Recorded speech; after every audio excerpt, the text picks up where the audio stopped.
Вас замучив довготривалий кашель. Ви вже не розумієте, що з вами. Чи він є алергічний, може бути на цвітіння, чи може те, що у вас вдома є, викликає у вас якусь реакцію. Це може бути і грибок, кандида, це може бути і шерсть ваших улюбленців, це може бути і пил в вашій квартирі.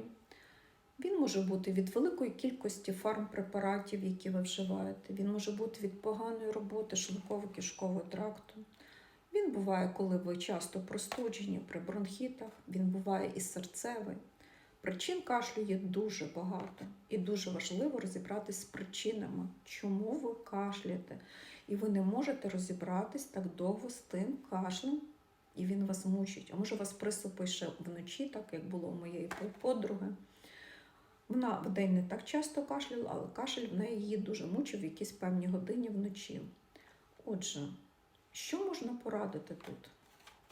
Я можу з певненістю порадити продукцію американської компанії Biopic, бо якраз капсула L8 на основі 4 видів грибів, reishi, shiitake, кордіцепс, чага, плюс сублімовані овочі, фрукти, ягоди, плюс трави, вона іде як діагностом по вашому організму і шукає причину, чому у вас це довготривалий кашель.